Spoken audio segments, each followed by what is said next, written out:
The Quest by Iisaw. Chapter 1 The Way of the World. There are stories that tell of a dark, twisted forest, dripping with evil magic and violent, deadly creatures.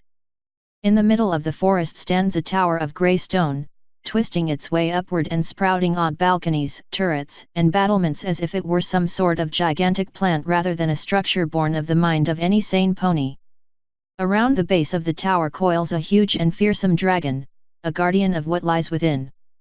Inside the tower is a beautiful princess. All that is true.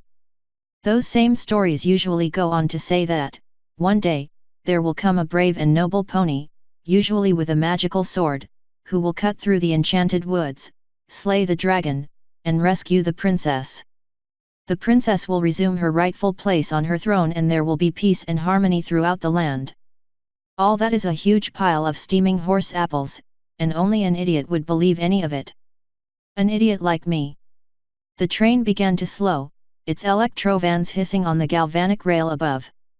I wondered how many ponies, who had read one of those stories as impressionable foals, went to their deaths believing that such a quest would be an easy one.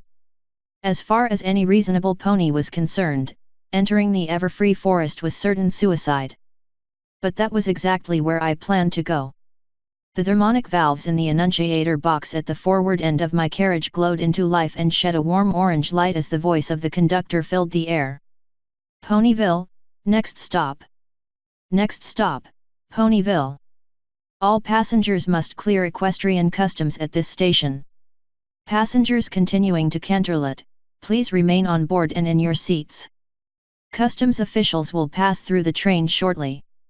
I levitated my bags down from the overhead rack and put away the book I had been reading. I pulled out my papers and passport as the train slid to a smooth stop at the station. When I stepped onto the platform, I found that I was one of only 3 ponies to line up at the customs gate. It wasn't all that surprising. Despite its long and interesting history, Ponyville remained a small and relatively unimportant town. With the tense international situation, few ponies traveled to Equestria for the sake of tourism, and the governmental and business types were all headed for the capital. When it was my turn, the customs officer examined my passport and looked up at me suspiciously, while another officer went through my bags. "What brings you to Ponyville, Mr. Hawkwell?" "Professor Hawkwell, actually," I corrected him, using just the right amount of prissiness to add believability to my cover identity without going so far as to seem above my station. "I teach economics at the University of New Baltimore and I've been given permission to do some research in the Ponyville archives." "What sort of research? Why do you need to come here yourself? Couldn't whatever information you want be sent to you in New Baltimore?" "Well, I would have thought so," I huffed. "But the archivist seems to think it is too much to ask of a fellow academic." I unfolded and passed over the forged letter, which eloquently complained of the impossibility of copying out several decades of Hay board meeting minutes and exchange rates. As the officer was reading, I launched into a quiet little soliloquy about the economic repercussions of the food riots during the reunification war in relation to goods tariffs and price fixing. It took less than a minute for my rehearsed speech to have its desired result. The customs officer hurriedly stamped my passport and waved me through the gate. I paused in the street to repack my jumbled belongings, paying special attention to the thick volume on tariff regulations. I flipped through it as any pony would, front to back, and saw a perfectly ordinary blur of text and charts. Then I turned it upside down, flipped it over, and opened it again. The hidden space was revealed and I saw that my knife and magical artifacts were still safe. "Hey, mister," called a cheerful voice. "Are you looking for a ride?" I snapped the book shut and looked up to see a rather pretty peach-colored earth pony mare leaning against a little electric taxi cab. She had an unruly blonde mane pulled back, only partially successfully, into a ponytail. Wispy curls dangled alongside her slightly crooked grin. "Ah," I said, fumbling with a notebook and peering at it through my half-moon glasses. "I have reservations at the Paddock Inn. Do you know where that is?" "Oh, sure. It's all the way on t'other side of town hall. Long walk." She grinned and tapped a hoof against the side of her cab. I forced myself not to grin. I see. Well, I suppose I should engage your services, then. Perhaps you can also point out the town archives. Sure thing. I'll swing by on the way to the inn. Big OL stone building, you can't miss it. Need help with your bags? I swung my luggage into the rear seat of the taxi without comment. Course not. A big, strong stallion like you, the mare said as she climbed into the driver's seat and flipped the activation lever. The motor crackled and hummed into life, and we sped off. The mare gave me a running commentary as we went, burbling along happily in her soft country accent, occasionally asking polite questions about my trip and where I was from. She was quite charming and good at subtle flirting, actually, the perfect sort of behavior needed to secure a substantial tip, or allay any suspicion that she was some sort of undercover operative. She was good, but not good enough to fool me. I gave her all the responses and reactions that a plodding, middle-aged academic with narrow interests would, adding in a few quirky opinions for a slight spice of veracity. I had lived and worked under false identities for so long that it was nearly pure reflex. I could almost hear her composing her report in her head. Apolitical. Introverted. Harmless. If she discovered what I was carrying with me and what I intended, she'd probably ruin the taxi's upholstery, trained agent or not. I checked into the inn and then took a walk around town as any tourist might be expected to do. I saw the crystal ruins of the Castle of Friendship and the famous gardens. I visited the town hall and the picturesque clock tower, which both afforded me excellent views of the forest. The day was clear and I could just make out the top of the dark tower rising above the treetops of the Everfree. I even went by the archives, secure in the knowledge that they would be closed on a Sunday. I peered at the hours posted on the door and frowned. The nearest pony was half a block away, but I didn't let my persona slip for a second. In the evening, I returned to the inn and left instructions at the desk that I would be rising early to get to the archives at opening time, and wanted my breakfast at 6 a.m. sharp. Of course, I would be long gone by then. Or dead. An unknowable number of ponies had tried to reach the tower in the Everfree. None had ever returned. Pegasi and aircraft trying to cross the forest hit savage turbulence that didn't even stir the leaves of the trees below. If they persisted, they dropped from the sky within a league or so, and vanished into the depths of the woods. The most famous incursion was committed by Emperor Favel, flushed with the pride and confidence of his crushing victory over the rebellious provinces. He vowed to reach the tower and take the princess to rule the empire by his side. True to the strategy that had served him so well during the war, he set his soldiers to accomplishing the task for him. They began cutting and burning a swath of forest a furlong wide, intending to carve a clear road to the tower. For a week, everything seemed to go quite well. Then, word came back from the front line that a cliff of solid diamond had been found. It seemed that a side effect of the emperor's obsession would be a vast increase in his wealth. But when his bodyguards escorted him to view the treasure, the forest sprang up behind them and the emperor and his troops vanished without a trace or a sound. The empire fell apart again, and it was nearly a generation later before any pony braved the forest again. Line-of-sight teleport should have been possible, but the only unicorn powerful and foolish enough to try it winked out of existence at the top of the Ponyville clock tower, and the telescopes trained on the battlement of the dark tower that was his target destination never caught a glimpse of anything. He was never heard from again. About an hour past midnight, I slipped out of my room, covered in a plain brown blanket that was woven with a too boring to remember charm. Ponies could see me, but they would forget they had only moments later. True to its small-town nature, the streets of Ponyville were nearly deserted at that late hour. Simply remaining motionless whenever a pony was in sight made me practically invisible. It only took me a quarter of an hour to reach the darker, residential streets and then that long again to clear the houses entirely. I was at the edge of the forest only a few minutes later. I shucked the blanket off and put it in my saddlebags.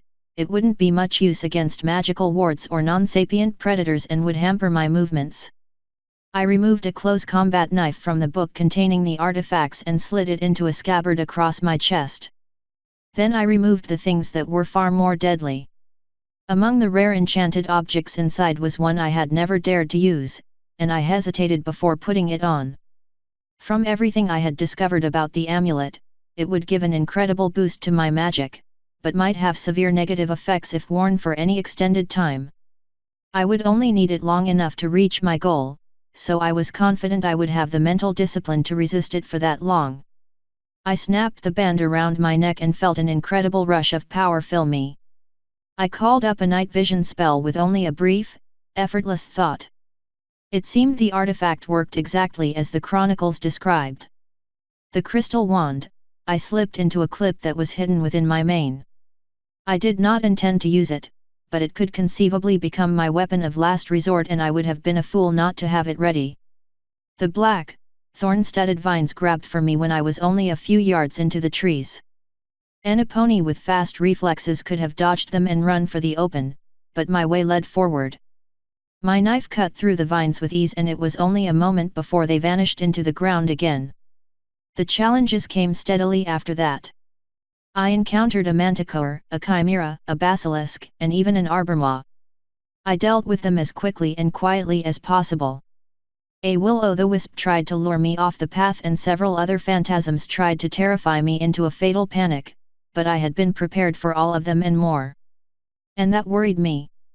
Yes, I was supercharged by the Alicorn amulet, but what I'd faced up to that point could have been dealt with by any talented battle mage or even a lucky adventurer. I was nearly at the tower, and hadn't faced a truly powerful enemy yet. I couldn't convince myself that it could be that easy. Of course, that was before I saw the dragon. When I won my way free of the trees and into the clearing around the tower, the moonlight revealed an enormous serpentine body wrapped around and around the spire's base. A gigantic head, as big as the entire train station in Ponyville, lay half-tucked beneath a spread of leathery wing that could cover a good-sized hill. It was asleep. Smoke drifted out from beneath the wing with each long, rumbling breath. Another stroke of luck? I wasn't so sure, but that didn't mean I wouldn't take advantage of it. Beneath the monster lay a carpet of gems, gold, and jewelry that could have funded a major war or two. With my enhanced magic, I could sense the presence of many powerfully enchanted items in the hoard as well. A pony given to greed might have taken as much of the sleeping beast's treasure as possible and fled, but wealth meant nothing to me. I circled the tower once, as quietly as possible, looking for an entrance. I found no break in its irregular walls, except for a narrow window 30 or 40 feet above the ground, just over the dragon's head. I sent a soft wave of magic at the window to detect any defenses or traps, but found nothing. I didn't want to risk the noise and magical pulse a teleport displacement would cause, so I opted for self-levitation. With the amulet feeding me power, it was as easy as lifting a quill. I was nearly at the window when the dragon flicked out the tip of its wing and blocked my way. I looked down to see a huge green eye staring up at me. I had known it wasn't going to be that easy. I kept myself aloft and I eased the crystal wand out of its clip. Twilight, the dragon rumbled, there's another one out here. I paused in confusion. The dragon made no further hostile move, so I remained where I was. The dragon cocked its head as if it were listening to a voice I couldn't hear and said, "No, he didn't go for the treasure and he didn't try any sort of sucker punch when he thought I was asleep." There was a pause, and then it nodded and then pointed its titanic snout in my direction as it lowered its wing. "She says you can go in." I didn't move for another long moment, and the dragon shrugged, tucked its head back under its wing, and closed its eyes. "Suit yourself," it rumbled. "But don't try heading back out of the forest. You won't get 20 feet. I put the wand back in its clip and floated up and into the window. I barely got a good look at the room before the princess opened the door at the far side and walked in. I'd seen many pictures of her, of course. Most were old paintings and engravings, but there were a few that purported to be copies of ancient photographs. I hadn't given it too much thought, but my automatic assumption was that the portraits were distorted by a desire on the part of the artists to flatter a monarch. While she was less perfect in her features than the old artwork portrayed, I was surprised to discover that none of the painters had even come close to conveying how overwhelming her presence was. The first thing I noticed was that she towered over me, and that her mane and tail slowly rippled as if stirred by a breeze that only affected them. None of the representations could convey the strength and precision of her movement as she slowly walked toward me, smiling pleasantly. I meant to greet her immediately, but seconds went by, and she was the first to speak. "Welcome to my home," she said. I hadn't intended to bow so low, but I found myself kneeling with my muzzle pressed against the carpet. "Please rise," she said. "You were courageous to have come here. May I know your name?" It took me a while to find my voice, and when I did, I gave her a name that hadn't crossed my lips in over a decade. "My name is Steel Line, Your Highness. I'm known by many others, but that is my true name. I am pleased to meet you, Steel Line." She gave me an appraising look. "Interesting. You are quite a bit different from most of my guests." She raised a hoof and pointed at my throat. "I haven't seen that in a long time. It's one of the few artifacts powerful enough to harm me." She lowered her hoof, considered me for another moment, then asked, "Is that what you have come here to do?" "Somehow I don't think so." "Not at all," I said. "It was only a means to get me through the forest." "Well, now that you are safely inside, you should take it off while you still have the will to do so. It has a corrupting influence on one's mind." I felt a surge of fear and suspicion which, oddly enough, convinced me that she wasn't trying to deceive or disarm me. It still took all my willpower to unclasp the amulet. The princess lifted the alicorn amulet out of my magic and put it down on a little table against the wall as if it were some trinket and not a dangerous artifact of dark power. "Would you care to take tea with me in the library?" she asked, smiling. "It's late and I will understand if you would rather get some sleep." My meeting with an ancient being of unfathomable power was not going at all like I had imagined. "Tea," I said. "Yes. Tea would be nice, Your Majesty." She led me through the inner door, and we walked into a large room that was completely lined with bookshelves. The arched ceiling was over 5 body lengths above my head, and the shelves went all the way up. An archway that pierced the opposite wall led onto a broad staircase, also lined with books. In fact, the only thing beside the ceilings and floors that was not covered in books was a small fireplace. The princess gestured to an assortment of comfortable-looking cushions that were scattered in front of the fireplace. It was a horrible breach of manners to sit in the presence of royalty. I wondered if this was some sort of test. "Please, treat me as a friend," the princess said, noticing my hesitation. "No more titles or formality. Call me Twilight Sparkle, or just Twilight, if you wish.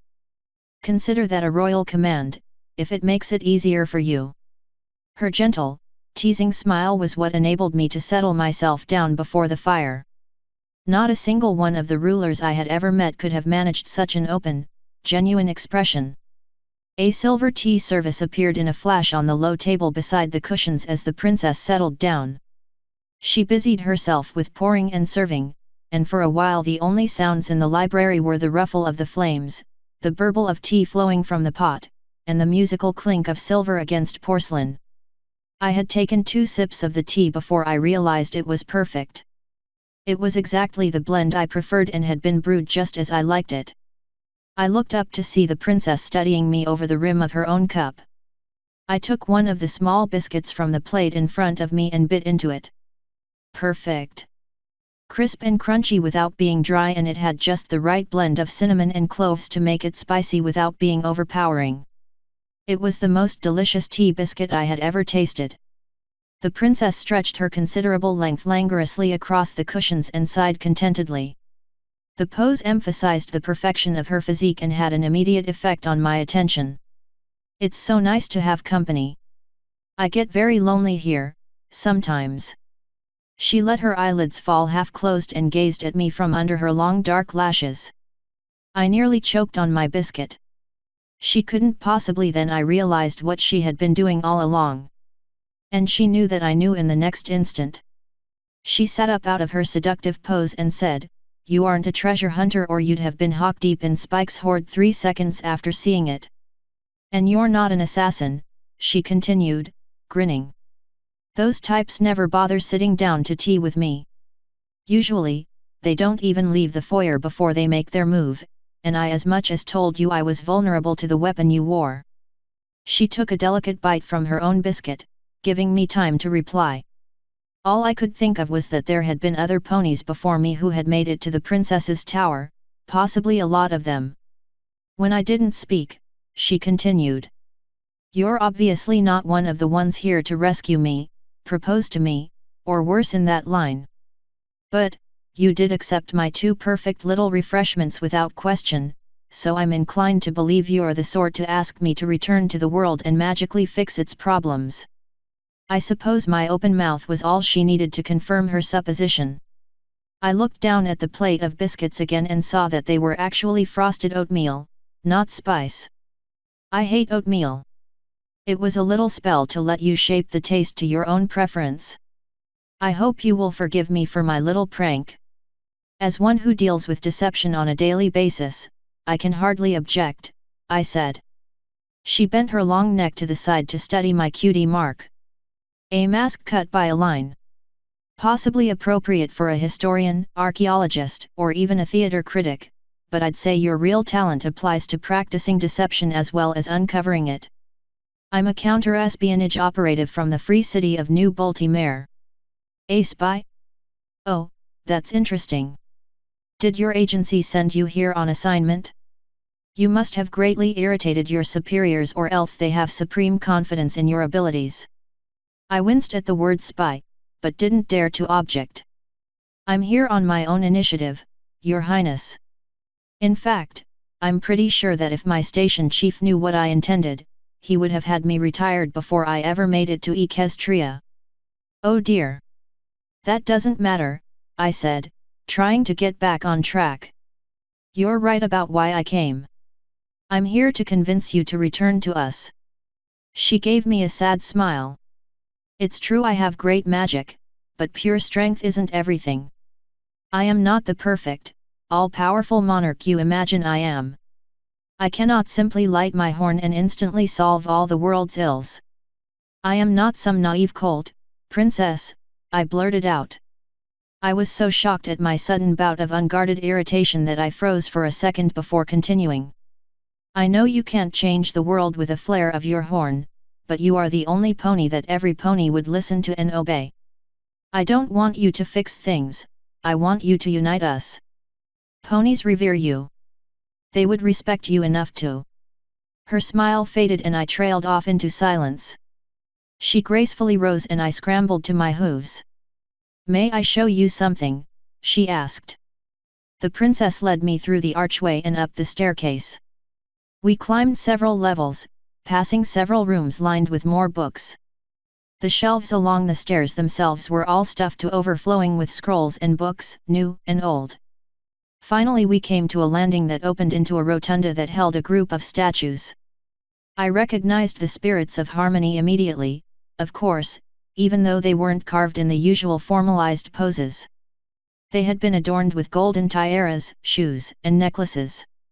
I noticed that the pedestals they stood on bore unusual names. Applejack.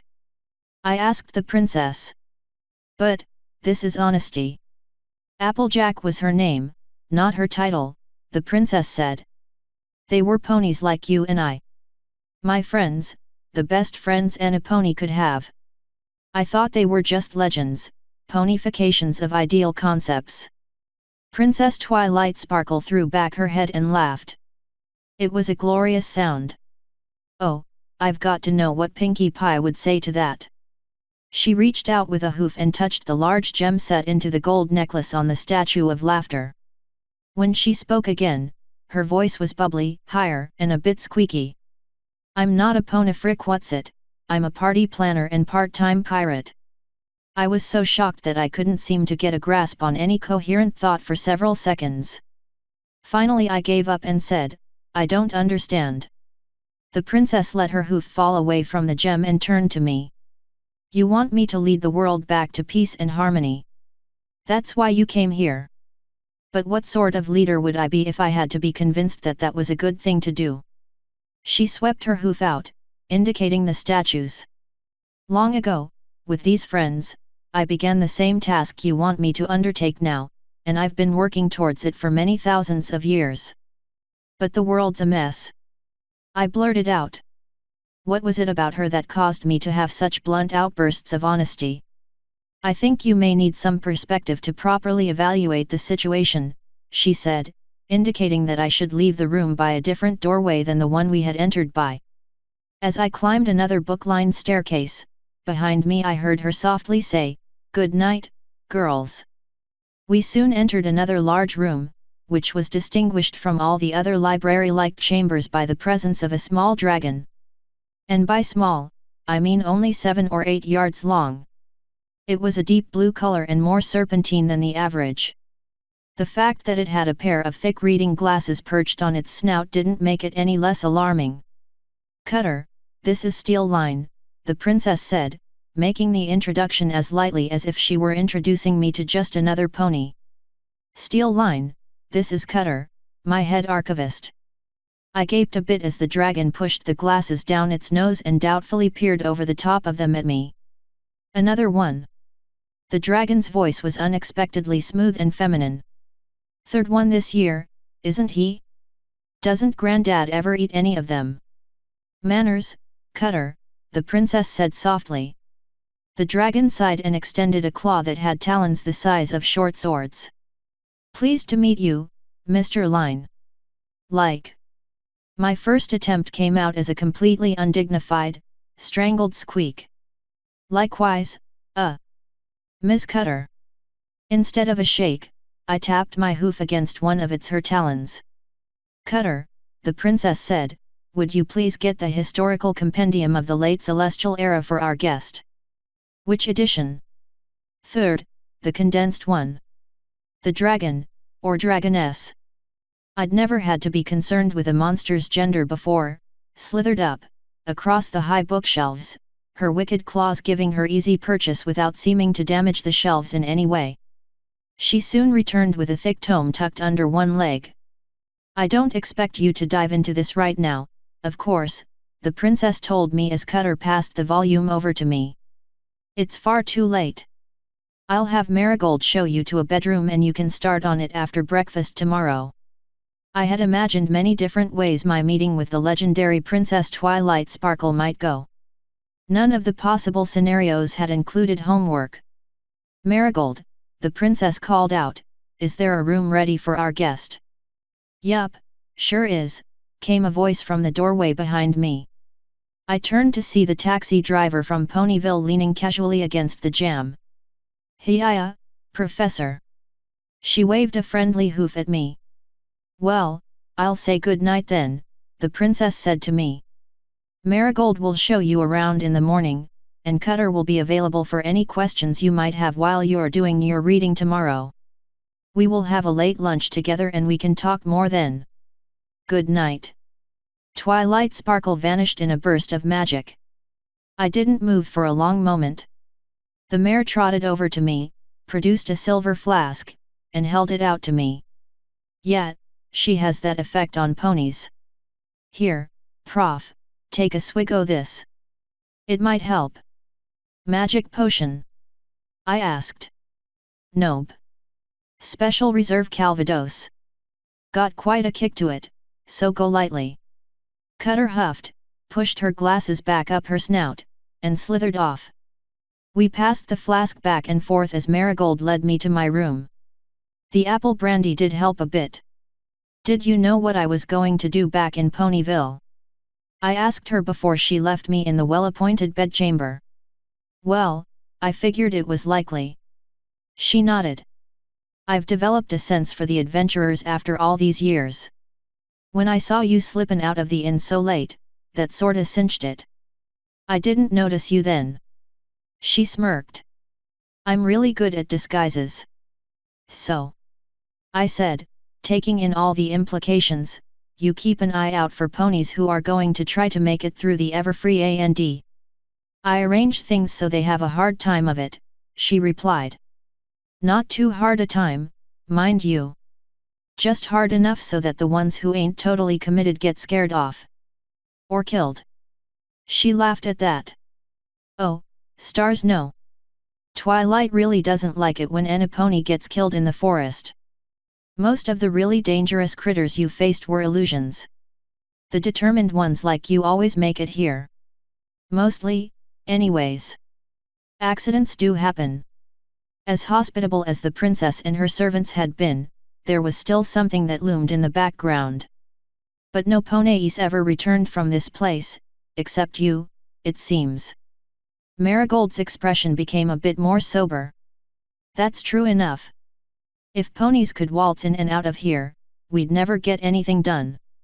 But Twilight's gonna want to explain all that to you herself, so be patient, it ain't all that bad. She turned to go, but then paused in the doorway. As for me, a swirl of green fire swept around her and left behind a dark insect-like creature. I ain't exactly a pony. I reflexively drew my combat blade from its sheath and held it between us. There was another flash of magical flames and the pretty mare stood before me once again. She grinned, on the verge of laughter. Sweet dreams, Professor. The door clicked shut behind her. I examined the room and discovered that it held everything any pony might need for a considerable stay. A kettle hung by the fireplace and a small cast iron warming oven rested on the hearth. There was a small pantry with coffee, tea, and assorted packages of food. There was even a beautifully carved radio cabinet standing beside the bed. I assumed the crystals inside were designed so that it could only receive, and not be repurposed to get a signal out to the rest of the world. Through another door was a sumptuous bathroom with a sunken tub big enough for three. No handy excuses for wandering the halls of the tower, supposedly searching for a toilet or a snack. I tried the door to the hall anyway and found it unlocked. A small sign on a post that hadn't been there when we came in stood across from my room. It read, "Here be dragons." Below the text was a crude drawing of a dragon's head which was mostly teeth. Around that, a dozen or so arrows radiated out, indicating the entirety of the rest of the tower, I supposed. As warnings go, it would ordinarily be a little too cute and implausible to be effective, but in that place, it was more than enough to stifle my curiosity. Oddly enough, I slept deeply and well for the rest of the night. In the morning, the sign had been replaced with one reading. Breakfast, which had a single arrow beneath the text. I took all my belongings with me, including the book. Marigold met me at a junction of 3 corridors and showed me to a door that led out onto a balcony overlooking the forest. Breakfast was waiting on a small table under silver dish covers. Judging from the quantity of food, Marigold intended to eat with me.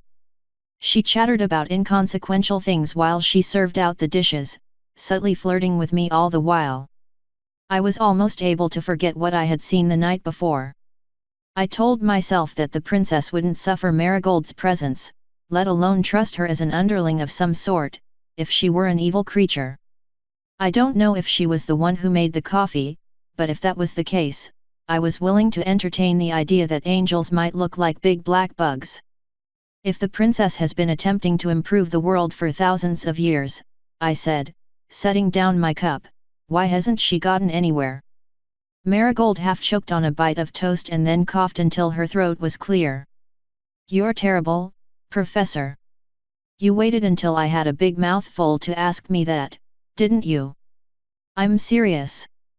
She laughed and said, I guess you ain't had a chance to crack that book yet.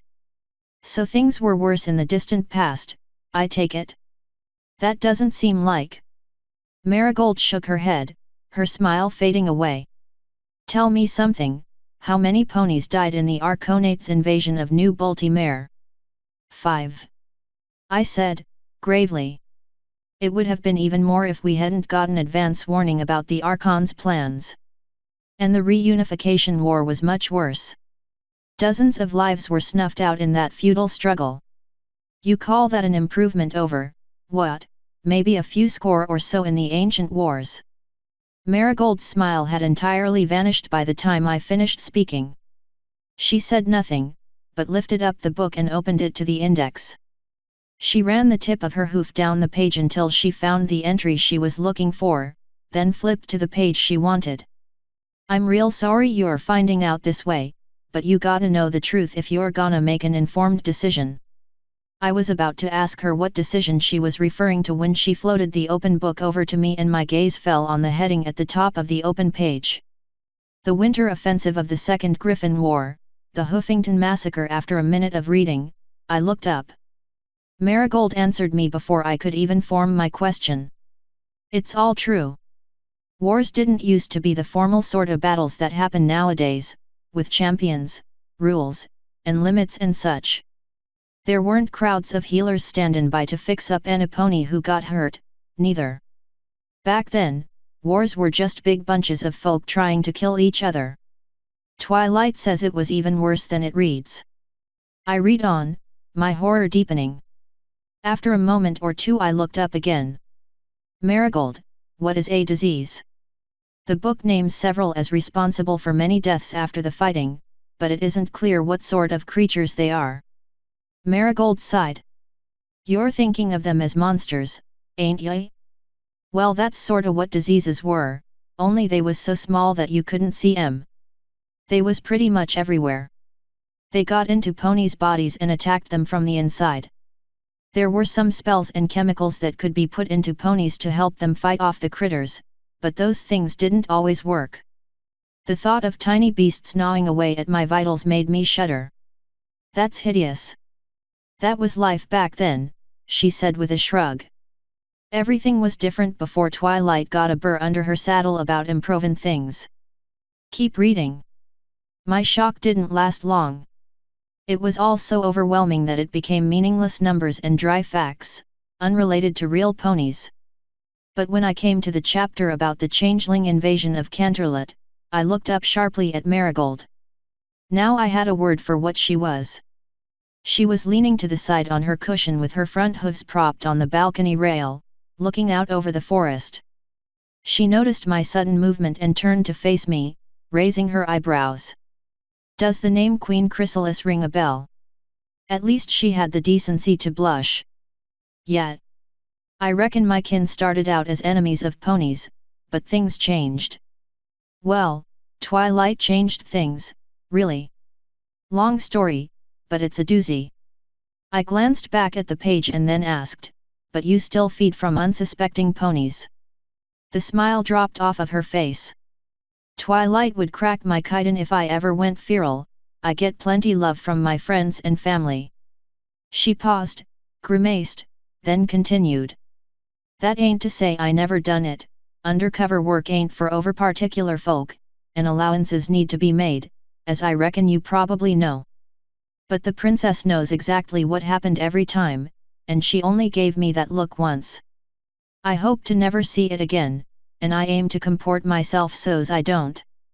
"Marigold is such a good girl," came a sibilant voice from over my shoulder, making me jump just a bit. If she ever made Twilight cry, it would break her little heart. "Heya, Snaky Pants," Marigold said to Cutter as she slid around the table, nosing at the long cold remains of our breakfast. "Cookie whipped up some real good muffins this mornin'. We didn't save you none." "Typical. Speaking of breakin' hearts, weren't you supposed to be the one assistin' the professor here with his history lesson?" Cutter gave a stuttering hiss that took me a moment to identify as laughter of a sort. "I'm fed up with all the "oh, no. It can't be so" stuff. The questions are always the same, anyway. We should just write up some flashcards. "Perhaps I can surprise you," I said, holding back the acerbic tone that wanted to creep into my voice. Avoiding angering a creature that could kill a minotaur with her teeth seemed like a wise policy. She gave another burst of her hissing laughter and said, "Sure thing, Mr. Lime, give it a shot." I didn't correct her because it was obviously not a mistake on her part. How did the princess change Pony's behavior from this insane savagery, I thumped the book with a hoof, to our modern, comparatively mild penchant for misdeeds.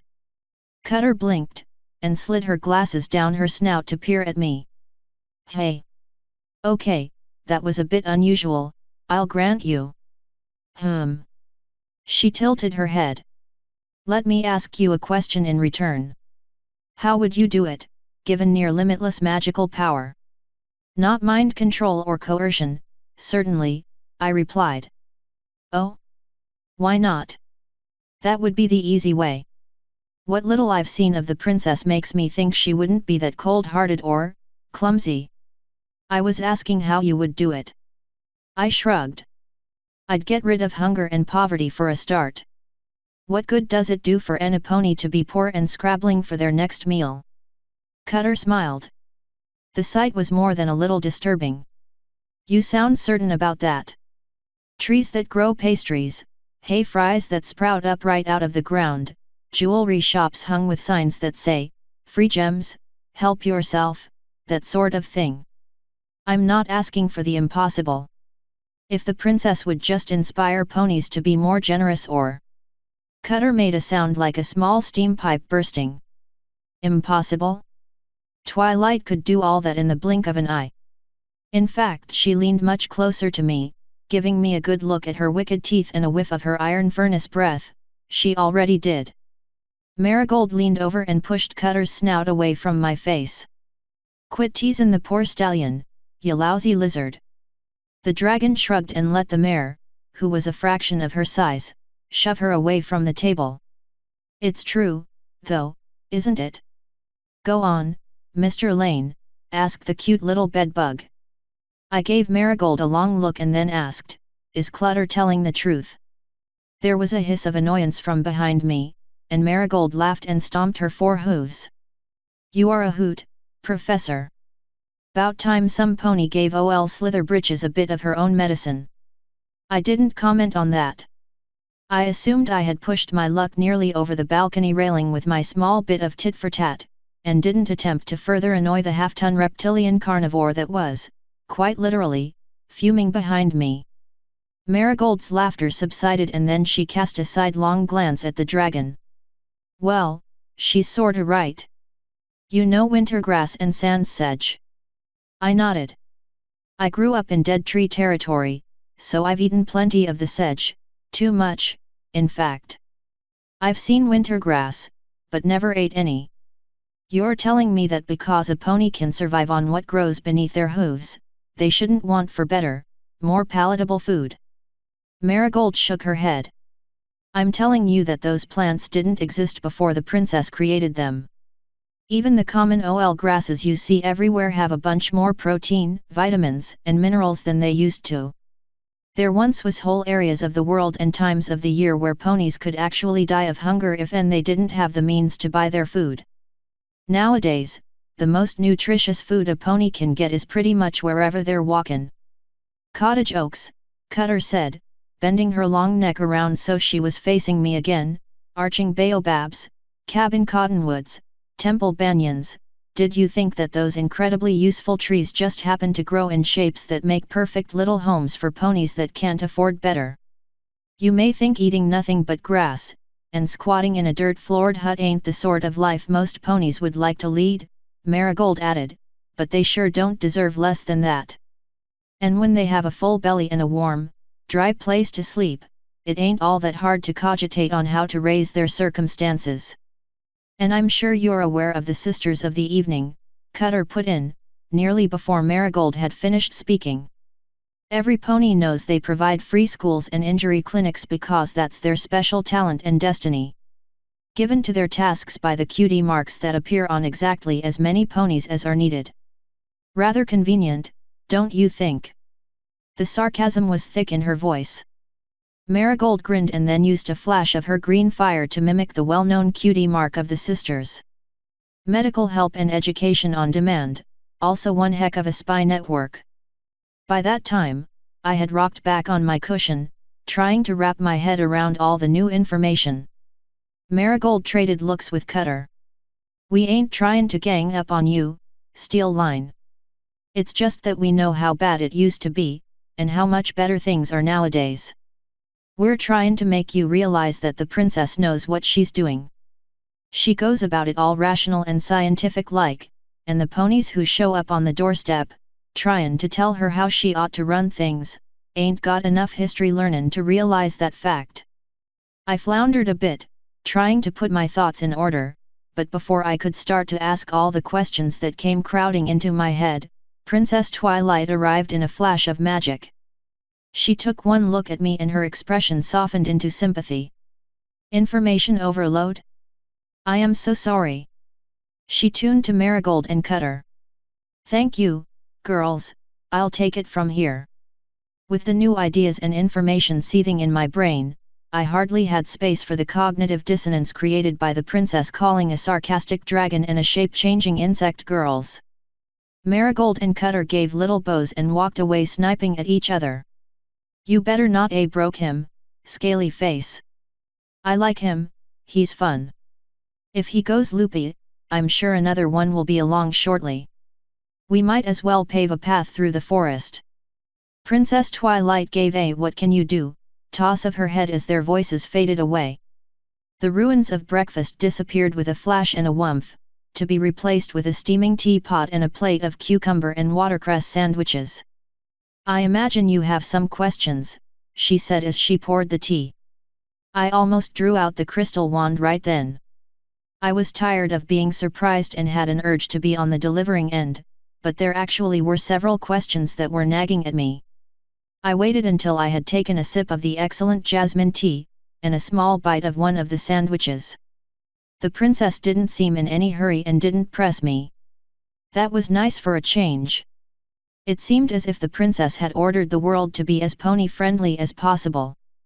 Food and shelter for the taking, and even schooling and medical care from an order of devoted ponies that crossed almost all national boundaries.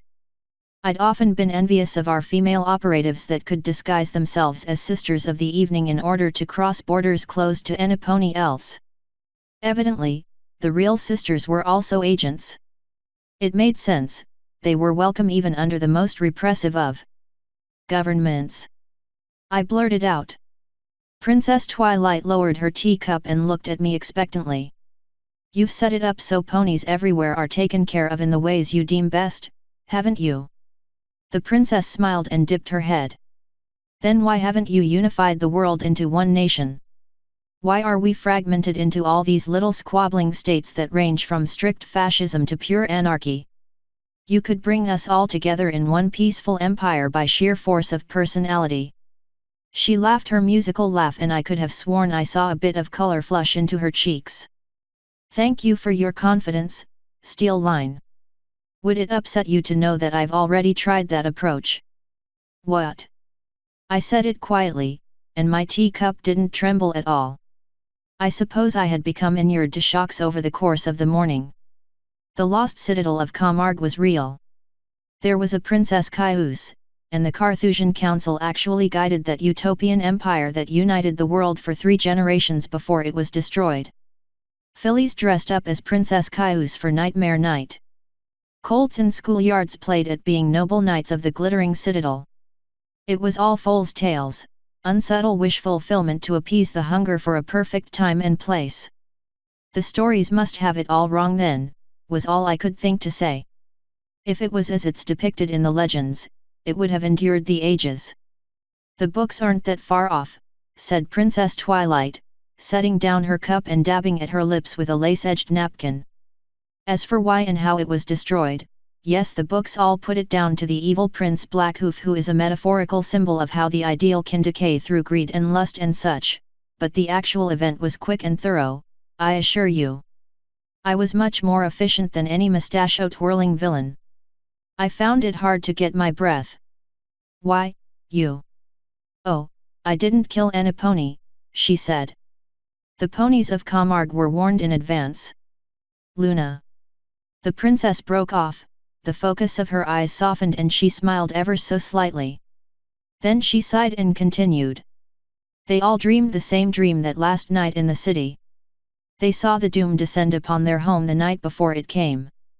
They all knew it for a true dream and fled the land with what belongings they could carry. What had she thought of when mentioning the sacred name of the moon goddess? What did the moon have to do with the story, other than being the traditional giver of dreams? But more importantly, why had she done it? Why had she destroyed what was held up in the literature of pony kind as the pinnacle of pony civilization? Why? It was mine to destroy, she said, with a flat voice that would have terrified me if I hadn't been so numb. I created it. I brought forth a utopia for my little ponies, and in doing so, I nearly ruined them. She gazed down into her teacup for a moment before continuing. I was wrong. Complete freedom from toil made them lazy.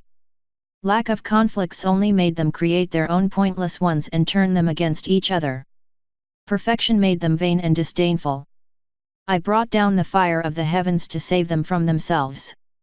It was at that point that I admitted to myself that there was a possibility that the princess was insane. But what had Marigold said? She was rational and scientific about it all? That meant one failure, no matter how large, wouldn't stop her. She would. Oh, sun and moon, their experiments. I jumped back from the table, spilling my tea and kicking my cushion aside. Twilight Sparkle watched me dispassionately, but there was a glimmer of incipient magic in the long spiral groove of her horn. Every nation on the planet, all their citizens are just test subjects. You're letting them run themselves in any way they want so you can see which ones work better. Well reasoned, but wrong, she said. The experimental phase of my endeavor ended more than 1,000 years ago. She levitated the cushion and the cup and put them back into place. The tablecloth slid back to cover the table evenly and the spilled tea drifted upward, evaporating into the air. The most unpleasant part of my duties is to disabuse good and honest ponies of their heartfelt desires. Steel line, I am so sorry, but I can't make the world perfect for you. That, she swung her head around, indicated the rest of the world outside of her tower, is as good as it gets. You can't be given what you already have. I stared at her. Several times I opened my mouth, but was unable to speak. Her expression softened into sympathy. Ponies need challenges. They need struggles and rivals and yes, even enemies, or they never live their lives to the fullest. Centuries of experience and observation has proven me right in this. There are so many styles of governance because they suit the various needs of the different ponies who want to be governed. I'm sure you're familiar enough with defectors to know that ponies won't tolerate a government they dislike for long. You only see the tiny imperfections in your world because you never knew the horrific flaws in the old one. Finally, I had something to cling to. You're saying I wasted my time coming here. What I came to ask of you has already been accomplished as well as is possible. I didn't even let her nod once before I went on, and I felt ashamed of the satisfaction my next words gave me. Well, you are the one who's dead wrong, princess. A wary look came into her eyes, and she froze me in the tightest telekinetic grip I'd ever experienced, an instant after I touched the crystal wand with my own magic. 2 burly unicorn stallions were on the balcony only seconds later. They wore light armor and unsympathetic expressions. They gripped me in their own fields and the princess carefully slid the wand out of my grasp. She floated the thin crystal cylinder over to hover just above her cup and saucer, and frowned as she examined it. Her aura flickered and twisted in a way I'd never seen before. I tried to speak, but the guard's magic held my mouth shut. Horse apples, princess! Marigold exclaimed as she ran onto the balcony and skidded to a stop. You all right? Did he really try to kill you? Princess Twilight shook her head slightly, which was more of an I don't know gesture than one absolving me of an attempted assassination. I tried to shake my own head, but couldn't. Cutter arrived next, her face twisted up into a snarl of outrage. She didn't bother asking questions, she came at me, hissing, her jagged maw open wide. Cutter, the princess said, in a voice scarcely above a whisper. The dragon froze like she'd been hit with the same spell that had immobilized me. She turned to the princess. He's worse than any of the killers that came before, he pretended to be a friend. I want him. I could well imagine what she wanted me for, but I couldn't even shiver. Wait. The only movement on the balcony after that soft command was the swing of Cutter's head as she turned her blazing eyes back to stare balefully at me. A long couple of seconds later, the princess spoke again. Well, this is a day for revelations. She looked up at me. This nasty little piece of work could have killed me. It appears designed to open a microscopic teleportation tunnel to the heart of the sun. A pony could use the resulting line of fusing hydrogen atoms to carve mountains, if they wished. Quite clever, actually. Did you come up with it yourself? The guard holding my mouth closed loosened his grip just enough so that I could answer. No. Princess, please believe me, I never intended to harm you. Yes, I thought you could be convinced to help the ponies of the world, but that was only a secondary reason. What I wanted to do, what I gave up my life and my career to do, was to warn you about that weapon and the ponies who built it. Liar, Cutter hissed at me. The princess swept the table aside with a flick of her wing. The tea set shattered on the floor and the tablecloth blew away on the wind. No pony watched it go. The guards forced my head up so that I was looking into Twilight Sparkle's eyes as she loomed over me. I'm sorry, she said as her eyes filled my field of view and my consciousness fell into them. This is a horrible thing to do to a pony, but I have to know. I could feel the information being lifted out of my mind. She got it all. The team of mages who had created the wands, the generals who had developed the tactics to most effectively use them, and the members of my government who had planned the campaign against our rivals to the south of Horseshoe Bay, and beyond. I had hoped the princess would have some sort of magic to counter the evil things that brought the searing power of the sun into the hooves of common ponies, but that was before I learned how she thought. Mere things, even such appalling weapons as the wands, didn't concern her. She knew that knowledge was the most dangerous weapon of all. It was a truism in intelligence work, and the irony of her knowing it better than me was painfully obvious. Would I have done what I did if I had known what she would do? It's a pointless question. I was the pony responsible for what followed, and if I live as long as her, I will never forget it. She dropped the wand to the floor, put her hoof against it, and snapped it at the only place that would destroy it without releasing the fiendish magic it contained. Then she commanded the guards to release me and asked every pony to leave the balcony and go deep into the tower. Don't lower yourself, princess. I will kill him for you, Cutter said to her, even as she moved to obey. Princess Twilight only glanced at her, but it was as if she had struck the dragon a physical blow. Cutter cringed and slithered away. When we were alone, the princess teleported the alicorn amulet into my hooves. Put it on, if you want to live, she told me. When I did so, she told me to create the strongest shield I could and then direct all the power of the amulet into it. I was immediately suspicious, but I did it anyway. She blinked, and her eyes became the stuff of nightmares, green and blood red, with slit pupils like a serpent. They shed vapor like a cauldron of noxious potion about to boil, and her horn wreathed itself in a roiling darkness shot through with flaring green energy. I could feel the pressure of her magic through my shield, even though it wasn't directed at me. I poured all my stolen strength into my defense. The dark magic exploded outward from her horn in a shrieking maelstrom of hideous force, blasting away from the tower in a hemisphere of crackling fury that swept out of sight within seconds, except for the tangled knot of black and green doom that ripped away at my shield. I shuddered and gasped with the effort it took to resist the jagged black blades of death that clawed away at the shimmering red sphere, inches from my face. I have no idea how long it took, but at last the magic dissipated and faded away.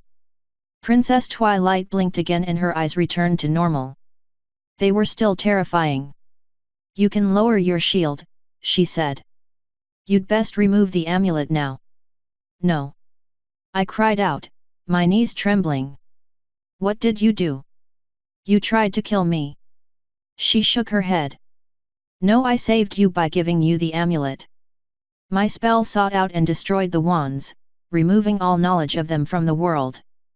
She looked away from me, but not before I saw the streaks of dark substance on her cheeks that her tears had washed from those eyes filled with evil magic. It did it by removing the minds that held that knowledge. I'm sorry, there was no other way. You are safe, now, remove the amulet. No. You can't make me. I know that much, you vile thing. I began to back away towards the door. She sighed, and it sounded near to a sob. It's true. I can't. But that's what friends are for. She lashed out with a forehoof, catching my shield and throwing me over the balcony railing before I had time to react. I fell only a few lengths, before I hit something enormous and scaly, and bounced away from the wall. Less than a second after I landed on the ground, an immense clawed foot came crashing down on my shield, pinning it and me to the earth. I grunted at the effort of maintaining the shield, knowing that I would be crushed in an instant if it should fail. One enormous green eye peered through the small gap under the foot, and the ancient dragon spoke. My fire can turn the hardest stone to vapor, and steel runs like water at its lightest touch. How long can you last against it, do you think? Better do as Twilight asks. I wasn't so far gone that I wouldn't trade certain death for even the smallest chance of life. I let the shield fade, and the dragon lifted his foot as I did so. I unclasped the Ilican amulet and tossed it away from me. The dragon smiled. It was indescribable. Don't think too harshly of my granddaughter, she loves Twilight and is fiercely protective of her, he said to me as the princess magic took hold of me and returned me to the balcony. I stayed in the tower for another few days. The princess was kind to me, Cutter was cool but polite, and Marigold kept by my side always, as attentive and supportive as she could be. I even spoke with Spike a few more times and was amazed to discover that the old drake had a wicked, but kind, sense of humor. I was not to return to the world. That much I had assumed when I began my quest, but I had no inkling of the form my exile would take until the princess showed me the Hall of Worlds. Deep below the tower was a room with thousands and thousands of mirrors, and all were enchanted portals to other dimensions. As it turned out, Princess Twilight Sparkle was not content to save the world, she wanted to save all the worlds. She gave me the choice of selecting a low magic world which I found pleasant, with beings I found not too strange to bear, where I could live out my life as I pleased. Or I could use my skills in her service, traveling from world to world as she bid me, managing affairs to her ends. You don't need to choose right now, the princess told me. Have a good dinner and talk with Marigold about it. Or Cutter, if you want an adversarial opinion, they're often helpful. Thank you, princess. You've been much kinder to me than I deserve. Nonsense. You brought me the information that allowed me to stop a horrible slaughter of innocent ponies. That is a victory of intelligence gathering that is a crowning achievement for some pony in your line of work. There was still a slaughter. Yes, but they were not innocents. Her voice was low and serious, but it did not carry any hint of regret. Their deaths are something on my head, not yours. My agents are now alert to the danger, and will prevent any pony else from duplicating the weapon. More ponies may have to die to ensure that end, and I will be responsible for those dark deeds too, no matter whose hoof commits the act. It was a measure of how I had come to feel about the princess that I was able to ask, how can you live with such crimes on your conscience? For a brief instant there was a crack in her carefully maintained facade of perfection. I don't have a choice in the matter, she said, and teleported away. Marigold spent the night with me, snuggling and comforting me in a way that was exactly what I needed. I could no longer think of her as some sort of monster. She was a kind and caring soul, that was all that mattered to me. She's terrifying, I said into the crook of Marigold's neck, sometime after midnight. Yep. That she is, darlin'. I'm serious. Twilight will follow her own bizarre system of ethics no matter what the cost, won't she? To the letter, Marigold agreed. That's horrible. Marigold chuckled and ran a hoof down the curve of my neck. Nah. It ain't so awful when you consider she might not have any ethics at all. Then where would we be? I stiffened with horror at the thought, and it took a while for Marigold to get me to relax again. But she was persistent, and good at her job. At the heart of the world is a dark, twisted forest, dripping with evil magic and violent, deadly creatures. In the middle of the forest stands a tower of grey stone, twisting its way upward and sprouting odd balconies, turrets, and battlements as if it were some sort of gigantic plant rather than a structure born of the mind of any sane pony. Around the base of the tower coils a huge and fearsome dragon, a guardian of what lies within. Inside the tower is a monster bent on a single, remorseless task. And I gladly serve at her will. Author's note, Twilight as optimizer, or tyrant Twilight, or both. A post-scarcity equestria is a very different scenario than is possible in our own world. The existence of magic and the lack of artificial intelligences, friendly or otherwise, are just two major differences. So, please do not assume that Twilight's attitudes, actions, or political theories are in any way parallel to my own preferences when it comes to social engineering. This was more of an exploration of what a very intelligent and basically kind immortal might do to fill her time in the long centuries, and how shorter-lived people might understand her actions. My grateful thanks to Academic Pony for pre-reading and doing the calculations on the feasibility of the crystal wand weapon. Turns out that, if you get it just right, a controllable hyperdense plasma makes a pretty good death ray. Supervillains take note. Thanks also to Status, for general editorial help, and wranglin' them pesky commas what was always gettin' in where they oughtn't to be and want Aaron away from where they was put. End author's note.